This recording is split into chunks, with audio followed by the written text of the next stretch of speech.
Hello എല്ലാവർക്കും നമസ്കാരം. പുതിയൊരു വീഡിയോയിലേക്ക് സ്വാഗതം. നമുക്കിന്ന് ഈ വീഡിയോയിലൂടെ റിസ്ക് മാനേജ്മെന്റ് എന്താണെന്നും മാർക്കറ്റ് ബിഹേവിയർ എന്താണെന്നും ഇവ തമ്മിലുള്ള ബന്ധം എന്താണെന്നും മനസ്സിലാക്കാം. നമുക്ക് വിശദമായിട്ട് മനസ്സിലാക്കാം. വീഡിയോയിലേക്ക് കിടക്കാം. Risk management and market behaviour.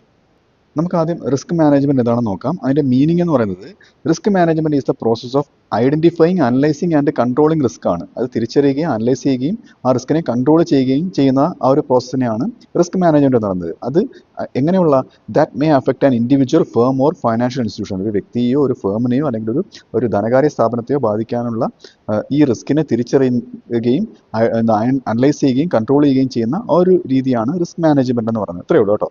എക്കണോമിക്സിലും ഫൈനാൻസിലും എന്താണ് risk means uncertainty about future outcomes. അതായത് എക്കണോമിക്സിൽ റിസ്ക് എന്ന് പറയുമ്പോഴത്തേക്ക് ഒരു ഫ്യൂച്ചർ ഔട്ട്കമ്മിൽ ഇപ്പോൾ ഒരു ഫിസ്ക്കൽ പോളിസി അല്ലെങ്കിൽ മോണിറ്ററി പോളിസി നടപ്പിലാക്കുമ്പോഴത്തേക്ക് അതിൽ ഫ്യൂച്ചർ ഔട്ട്കം അത് എങ്ങനെയാണ് അത് എക്കണോമിയെ ബാധിക്കുന്നത്, ഫ്യൂച്ചർ അല്ല അത് ഒരു അൺസർട്ടൺ ആയിട്ടുള്ള അതെങ്ങനെ എക്കണോമിയെ ബാധിക്കുന്ന അറിയാത്തൊരവസ്ഥയാണ് എക്കണോമിക്സിലും ഫൈനാൻസിലും റിസ്ക് എന്ന് പറയുന്നത്. Okay, especially losses. ഇപ്പോൾ ഫൈനാൻസിനെ സംബന്ധിച്ച് ഒരു നഷ്ടമുണ്ടാവാനുള്ള സാധ്യത നമുക്കറിയില്ല, അത് ആ സംരംഭം വിജയിക്കുമോ ഇല്ലയോ എന്നുള്ളത്. അപ്പോൾ ഇതാണ് റിസ്ക് എന്ന് പറയുന്നത്.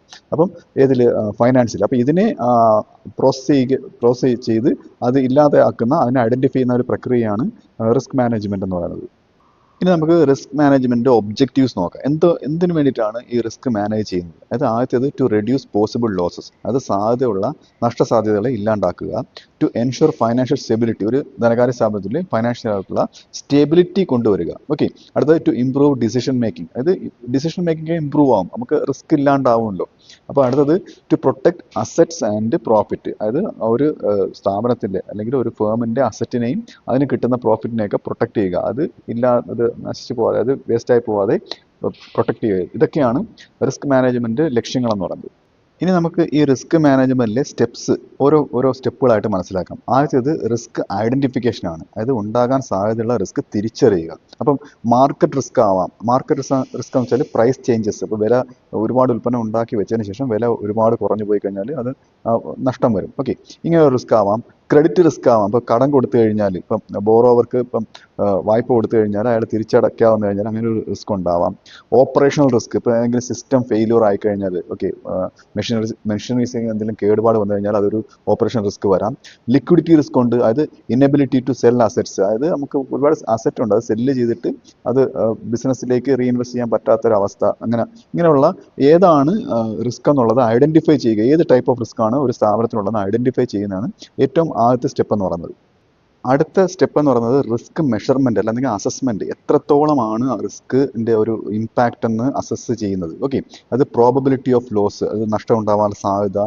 എക്സ്പെക്റ്റഡ് റിട്ടേൺ, ഓക്കെ, അതായത് ഒരു എത്രയാണ് ആ റിട്ടേൺ കിട്ടുന്നുള്ളത്. ഓക്കെ, അടുത്തത് വേരിയബിലിറ്റി എന്ന് പറയും, അതായത് സ്റ്റാൻഡേർഡ് ഡീവിയേഷൻ. വേരിയബിലിറ്റി വെച്ച് കണ്ടുപിടിക്കുക അത് എത്ര അളവിൽ റിസ്ക് ഉണ്ടാവാൻ സാധ്യതയുള്ളതെന്ന്. ഓക്കെ, ഉണ്ടെന്ന്. അടുത്ത സ്റ്റെപ്പ് എന്ന് പറയുന്നത് റിസ്ക് കൺട്രോൾ മെത്തേഡ്സ് ആണ്. ഈ റിസ്കിനെ നമ്മൾ കണ്ടുപിടിച്ചു, അളന്നു, ഇനി അത് കൺട്രോൾ ചെയ്യണ്ടേ. അപ്പം റിസ്ക് അവോയ്ഡൻസ് എന്ന് പറയുന്ന മെത്തേഡ് ഉണ്ട്. നോട്ട് അണ്ടർടേക്കിംഗ് റിസ്കി ആക്ടിവിറ്റി നടത്താതിരിക്കുന്നതാണ് റിസ്ക് അവോയ്ഡൻസ്. ഓക്കെ, പിന്നെ റിസ്ക് റിഡക്ഷൻ, ഉണ്ടാവുന്ന റിസ്കിനെ കുറയ്ക്കാം, അല്ലെ, reducing probability of loss. Okay, ഉണ്ടാവുന്ന നഷ്ടസാധ്യതയെ കുറയ്ക്കാം. റിസ്ക് ട്രാൻസ്ഫർ ഉണ്ട്, അതായത് റിസ്ക് ട്രാൻസ്ഫർ നമ്മൾ ഇൻഷുറൻസ് എടുത്തു കഴിഞ്ഞാൽ റിസ്ക് ട്രാൻസ്ഫർ ചെയ്യാം. ആ റിസ്ക് ഉണ്ടായി കഴിഞ്ഞാൽ നമുക്ക് ഇൻഷുറൻസ് തുക മേടിക്കാം. അടുത്ത റിസ്ക് ട്രാൻസ്ഫറിനുള്ള മറ്റൊരു മെത്തേഡാണ് ഹെഡ്ജിങ് എന്ന് പറയും. ഇപ്പോൾ ഫ്യൂച്ചറിൽ ഇപ്പം വില കുറയാൻ സാധ്യത ഉണ്ടെന്നുണ്ടെങ്കിൽ ഇപ്പോഴേ കോൺട്രാക്ട് സൈൻ ചെയ്ത് ഇപ്പോഴത്തെ വിലയ്ക്ക് വിൽക്കുന്ന ആ ഒരു ഓപ്ഷനാണ് ഹെഡ്ജിങ് എന്ന് പറയുന്നത്. ഇതിലൂടെയൊക്കെ റിസ്ക് ട്രാൻസ്ഫർ ചെയ്യാം.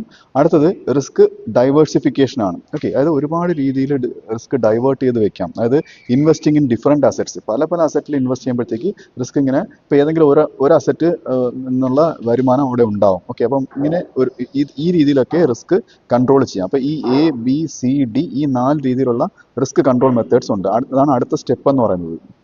അപ്പോൾ നമുക്ക് ഇതിനൊരു എക്സാമ്പിൾ നോക്കാം. അപ്പം if an investor buys shares only of one company, ഇപ്പോൾ ഒരു കമ്പനിയുടെ ഷെയർ മാത്രമാണ് ഒരു ഇൻവെസ്റ്റർ മേടിക്കുന്നുണ്ടെങ്കിൽ റിസ്ക് ഈസ് ഹൈ റിസ്ക് ആണ്.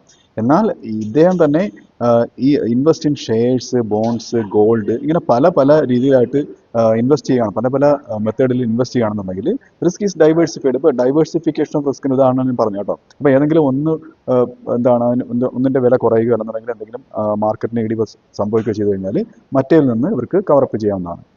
ഇനി നമുക്ക് മാർക്കറ്റ് ബിഹേവിയർ എന്താണെന്ന് മനസ്സിലാക്കാം. ഓക്കെ, അതിന്റെ മീനിങ് നമുക്ക് നോക്കാം. Market behaviour refers to how buyers and sellers act and react in A market situation. ഒരു മാർക്കറ്റ് സിറ്റുവേഷനിൽ ബയേഴ്സും സെല്ലേഴ്സും എങ്ങനെ റിയാക്ട് ചെയ്യും എന്നുള്ളത്. ഇപ്പോൾ ബയേഴ്സ് ആണെന്നുണ്ടെങ്കിൽ ഡിമാൻഡിന്റെ വശം വരും, സെല്ലേഴ്സ് ആണെന്നുണ്ടെങ്കിൽ സപ്ലൈ ചെയ്യുന്ന വശം വരും. അപ്പോൾ ഇവിടെ രണ്ടുപേരുടെയും ഒരു ഇന്ററാക്ഷൻ ആണ് ഇതിൽ വരുന്നത്. അപ്പോൾ it explains how prices and quantities are determined. എങ്ങനെയാണ് വില തീരുമാനിക്കുന്നത്, വിലയും എത്ര ക്വാണ്ടിറ്റി വിൽക്കണമെന്ന് തീരുമാനിക്കുന്നത്. ഓക്കെ, ആവശ്യക്കാർ കൂടുതലുണ്ടെന്നുണ്ടെങ്കിൽ കൂടുതൽ സപ്ലൈ ചെയ്യും, പിന്നെ സപ്ലൈ കുറവാണെന്നുണ്ടെങ്കിൽ വില കൂടും. ആ ഒരു മാർക്കറ്റ് മെക്കാനിസമാണ് ഈ മാർക്കറ്റ് ബിഹേവിയറിൽ വരുന്നത്. Okay, through interaction of demand and supply. അപ്പോൾ മാർക്കറ്റ് ഫോഴ്സസ് ആയിട്ടുള്ള ഡിമാൻഡിന്റെ സപ്ലൈയുടെ ഇന്ററാക്ഷനിലൂടെയാണ് ഇത് സാധ്യമാകുന്നത്, നമുക്കറിയാവുന്നതാണ്. ഇനി നമുക്ക് ഞാനിപ്പോൾ പറഞ്ഞ മാർക്കറ്റ് ബിഹേവിയറിനെ ഇൻഫ്ലുവൻസ് ചെയ്യുന്ന ഫാക്ടേഴ്സ് നോക്കാം. Factors influencing market behaviour. അതിൽ ഒന്നാമത്തെ അഫ്കോഴ്സ് നമുക്കറിയാം ഡിമാൻഡ് ആൻഡ് സപ്ലൈ. ഓക്കെ, ഇപ്പം ഡിമാൻഡ് കൂടുതലാണെന്നുണ്ടെങ്കിൽ വില കൂടും അല്ലേ. ഒരുപാട് ആൾക്കാർ ഒരു ഉൽപ്പന്നം ഡിമാൻഡ് ചെയ്യുന്നുണ്ടെങ്കിൽ അതിൻ്റെ വില കൂടും. ഹയർ സപ്ലൈ ആണെന്നുണ്ടെങ്കിൽ ഒരുപാട് സപ്ലൈ ഉണ്ട്, എന്നാൽ പിന്നെ എന്താണ് ഡിമാൻഡിനെക്കാട്ടിലും കൂടുതൽ സപ്ലൈ ആണെന്നുണ്ടെങ്കിൽ വില കുറയും, പ്രൈസ് ഡിക്രീസസ്. ഓക്കെ, അത് ഒന്നാമത്തെ ഘടകമാണ്. രണ്ടാമത്തത് എക്സ്പെക്ടേഷൻസ് ആണ്. ആൾക്കാർ എങ്ങനെ എക്സ്പെക്ട് ചെയ്യുന്നുള്ളത്. If people expect price rise, അതായത് ഫ്യൂച്ചറിൽ വില കൂടാൻ സാധ്യതയുണ്ട് എന്നുണ്ടെങ്കിൽ ഡിമാൻഡ് ഇൻക്രീസസ് ആവും. നമുക്ക് നേരത്തെ അറിയാം, അപ്പം നാളെ അർദ്ധരാത്രി മുതൽ പെട്രോളിന്റെ വില കൂടുമെന്ന് പറയുമ്പോഴത്തേക്ക് പെട്രോൾ പമ്പിൽ ഭയങ്കര തിരക്കായിരിക്കും ഫ്യൂൽ ചെയ്യാൻ വേണ്ടിയിട്ട്. ഓക്കെ, അതൊരു ഉദാഹരണമാണ്. അടുത്ത ഇൻഫർമേഷൻ അനുസരിച്ച് ഇപ്പം news about economy affects investor decisions. ഇപ്പം ഒരു സ്റ്റോക്കിന്റെ വില കൂടാൻ പോകുന്നു എന്ന് വരുമ്പോഴത്തേക്ക് കൂടുതൽ ഇൻവെസ്റ്റ്മെന്റ് ആ സ്റ്റോക്കിൽ നടക്കും. ഓക്കെ, അപ്പോൾ ഇങ്ങനെയുള്ള ഫാക്ടറുകളാണ് ഇതിനെ ഇൻഫ്ലുവൻസ് ചെയ്യുന്നത്, മാർക്കറ്റ് ബിഹേവിയറിനെ ഇൻഫ്ലുവൻസ് ചെയ്യുന്നത്. അടുത്തൊരു ഫാക്ടർ എന്ന് പറയുന്നത് ഗവൺമെന്റ് പോളിസീസ് ആണ്. ഇപ്പം ടാക്സ് കൂടുമ്പോഴത്തേക്ക് മാർക്കറ്റ് ബിഹേവിയറിൽ വ്യത്യാസം ഉണ്ടാകും. ഓക്കെ, സബ്സിഡീസ്, ഗവൺമെന്റ് ഒരുപാട് സബ്സിഡി കൊടുത്തു കഴിഞ്ഞാൽ ഒരു ഉൽപ്പന്നത്തിന്റെ പ്രൊഡക്ഷൻ കൂടുകയാണ്. ഓക്കെ, പിന്നെ റെഗുലേഷൻസ്, ചില പ്രൊഡക്റ്റ് ഉണ്ടാക്കരുത് എന്നുള്ള റെഗുലേഷൻ വെക്കുന്നത്, ഇതൊക്കെ മാർക്കറ്റ് ഡിസിഷൻ, അതായത് മാർക്കറ്റ് ഔട്ട്കമ്മിനെ ഇൻഫ്ലുവൻസ് ചെയ്യുന്ന ഘടകങ്ങളാണ്. അതുപോലെ തന്നെ മാർക്കറ്റ് സ്ട്രക്ചർ, ഏത് മാർക്കറ്റ് സ്ട്രക്ചർ ആണെന്നുള്ളത്. ഇപ്പം പെർഫെക്റ്റ് കോമ്പറ്റീഷൻ ഉണ്ട്, മൊണോപ്പൊളി ഉണ്ട്, ഒളിഗോപ്പൊളി ഉണ്ട്. ഉദാഹരണത്തിന് മൊണോപ്പൊളി ആണെന്നുണ്ടെങ്കിൽ ഒരു പ്രൊഡ്യൂസർ മാത്രമേ ഉൽപ്പാദിപ്പിക്കുന്നുള്ളൂ, അപ്പോൾ അദ്ദേഹത്തിന് ഇഷ്ടമുള്ള വില ചാർജ് ചെയ്യാം. ഓക്കെ, അദ്ദേഹം പ്രൈസ് മേക്കറാണ്. ഒളിഗോപ്പൊളി ആണെന്നുണ്ടെങ്കിൽ ഈ few firm selling in the market ആണ്. ഇപ്പം ഒരു ഉദാഹരണത്തിന് ഇപ്പം കാർ ഇൻഡസ്ട്രി ഒളിഗോപ്പൊളിയാണ്. പിന്നെ ടെലികോം, അതായത് നമ്മുടെ സർവീസ് പ്രൊവൈഡർ, അതായത് എയർടെല്, റിലയൻസ്, അങ്ങനെയുള്ള സിം പ്രൊവൈഡേഴ്സ് എന്താണ് ഒളിഗോപ്പൊളിക്ക് ഉദാഹരണങ്ങളാണ്. ഓക്കെ, അപ്പം അവർ തമ്മിലൊരു കോമ്പറ്റീഷൻ ഉണ്ടാവും. പിന്നെ പെർഫെക്റ്റ് കോമ്പറ്റീഷൻ നമുക്ക് വേൾഡിൽ നിലവില്ലാത്തൊരു മാർക്കറ്റാണ്. ഇപ്പം ഈ മാർക്കറ്റ് സ്ട്രക്ചർ അനുസരിച്ച് ഇപ്പോൾ പെർഫെക്റ്റ് കോമ്പറ്റീഷൻ ആണെന്നുണ്ടെങ്കിൽ വില കൂടില്ല. ഓക്കെ, അപ്പം ഉദാഹരണമായിട്ട് പറയുന്നേ ഉള്ളൂ. അപ്പം ഇങ്ങനെയുള്ള മാർക്കറ്റ് സ്ട്രക്ചറും മാർക്കറ്റ് ഔട്ട്കമ്മിനെ ഡിറ്റർമിൻ ചെയ്യുന്ന ഘടകങ്ങളാണ്. ഇനി നമുക്ക് ഫൈനാൻഷ്യൽ മാർക്കറ്റ്സിലെ മാർക്കറ്റ് ബിഹേവിയർ നോക്കാം. അതായത് market behaviour in financial market. അപ്പം നമുക്ക് സ്റ്റോക്ക് മാർക്കറ്റ് ഉണ്ട്. In stock markets behaviour is influenced by, ഇപ്പം നമുക്ക് സ്റ്റോക്ക് മാർക്കറ്റിലെ ബിഹേവിയർ ഇൻഫ്ലുവൻസ് ചെയ്യുന്ന ഘടകങ്ങളാണ് സ്പെക്കുലേഷൻ, ഇപ്പോൾ സ്റ്റോക്കിന്റെ വില കൂടോ കുറയോ എന്നുള്ള ആ ഒരു ഊഹം. അടുത്തത് ഇൻവെസ്റ്റർ സൈക്കോളജി, അപ്പം നിക്ഷേപിക്കുന്ന ആളുടെ സൈക്കോളജി. അയാൾ ചിലപ്പോൾ ഒരു പർട്ടിക്കുലർ സ്റ്റോക്കിലായിരിക്കും ഇൻവെസ്റ്റ് ചെയ്യാൻ ഉദ്ദേശിക്കുന്നത്. ഓക്കെ, പിന്നെ അത് റിസ്ക് പെർസെപ്ഷൻ, എത്രത്തോളം റിസ്ക് ഉണ്ടെന്നുള്ള ഓരോ സ്റ്റോക്കിനും എത്ര റിസ്ക് ഉണ്ടെന്ന് അനലൈസ് ചെയ്യുന്നത്. എക്കണോമിക് കണ്ടീഷൻ, കറന്റ്ലി നമ്മുടെ രാജ്യത്തിന്റെ എക്കണോമിക് കണ്ടീഷൻ എങ്ങനെയാണ്, ഈ കാര്യങ്ങളെല്ലാം ഏതിനെ ഇൻഫ്ലുവൻസ് ചെയ്യും, ഫൈനാൻഷ്യൽ മാർക്കറ്റിലെ മാർക്കറ്റ് ബിഹേവിയറിനെ ഇൻഫ്ലുവൻസ് ചെയ്യുന്ന കാര്യങ്ങളാണ്. ഉദാഹരണത്തിന് ഡ്യൂറിങ് ദ 2008, നമുക്കറിയാം 2008 ഒരു ഫൈനാൻഷ്യൽ ക്രൈസിസ് വന്നായിരുന്നു. Panic selling caused sharp fall in stock prices worldwide ആയിട്ട് നമുക്ക് ഒരുപാട് സെല്ലിംഗ് വന്നപ്പോഴത്തേക്ക് ഒരു സ്റ്റോക്കിന് എൻ്റെ വില വളരെ കുത്തനെ താഴ്ന്ന ഒരു സിറ്റുവേഷൻ ഉണ്ടായിരുന്നു. ഇതിന് ഉദാഹരണമാണ്. ഇനി നമുക്ക് റിസ്ക് മാനേജ്മെന്റും മാർക്കറ്റ് ബിഹേവിയറും തമ്മിലുള്ള ആ ഒരു റിലേഷൻഷിപ്പ് നോക്കാം. Relationship between risk management and market behaviour. അപ്പം when market behaviour becomes unstable, market behaviour ഞാൻ നേരത്തെ പറഞ്ഞ പ്രൈസ് ഫ്ലക്ച്വേഷൻ പോലെയുള്ള മാർക്കറ്റ് ബിഹേവിയർ ഇപ്പം അത് ഒരു അൺസ്റ്റേബിൾ ആയിട്ട് നിൽക്കുകയാണ്, വില കൂടിയും കുറഞ്ഞൊക്കെ നിൽക്കുകയാണെന്നുണ്ടെങ്കിൽ, അപ്പോൾ അവിടെ നമുക്ക് ഉറപ്പായിട്ടും മനസ്സിലാക്കാം അവിടെ റിസ്ക് കൂടുതലാണെന്ന്. ഓക്കെ, അവിടെ റിസ്ക് ഇൻക്രീസ് ചെയ്യുകയാണ് ചെയ്യുന്നത്. അപ്പം ഈ ഒരു സിറ്റുവേഷനിൽ good risk management helps firm survive volatile market. അപ്പം വോളറ്റൈൽ മാർക്കറ്റ് സർവൈവ് ചെയ്യുന്നതിന് റിസ്ക് മാനേജ്മെന്റ് ആരെ സഹായിക്കുന്നു, ഫേംസിനെ സഹായിക്കുന്നുണ്ട്. ഓക്കെ, ഇതാണ് അതിൻ്റെ റിലേഷൻഷിപ്പിൽ വരുന്നത്. പുവർ റിസ്ക് മാനേജ്മെന്റ് ആണെന്നുണ്ടെങ്കിലോ അത് ഫൈനാൻഷ്യൽ ക്രൈസിലേക്ക്, ഒരു ഫേമിനെ ഫൈനാൻഷ്യൽ ക്രൈസിലേക്ക് കൊണ്ടുചെന്ന് എത്തിക്കുന്ന ഒരു ഘടകമാണ് പുവർ റിസ്ക് മാനേജ്മെന്റ് എന്ന് പറയുന്നത്. അപ്പം നല്ല രീതിയിൽ ഇവിടെ റിസ്ക് മാനേജ്മെന്റ് ചെയ്താൽ ഫേംസിന് സർവൈവ് ചെയ്ത് പോവാം. ഇനി നമുക്ക് ഇതിന്റെ മൊത്തത്തിലുള്ള ഒരു കൺക്ലൂഷൻ നോക്കുകയാണെന്നുണ്ടെങ്കിൽ റിസ്ക് മാനേജ്മെന്റ് ഫോക്കസ് ചെയ്യുന്നത് എന്തിലാണ്? ഓൺ കൺട്രോളിങ് അൺസർട്ടനിറ്റി കൺട്രോൾ ചെയ്യുന്നതിലാണ് റിസ്ക് മാനേജ്മെന്റ് ഫോക്കസ് ചെയ്യുന്നത്. മാർക്കറ്റ് ബിഹേവിയർ എക്സ്പ്ലെയിൻ ചെയ്യുന്നത് എങ്ങനെയാണ്?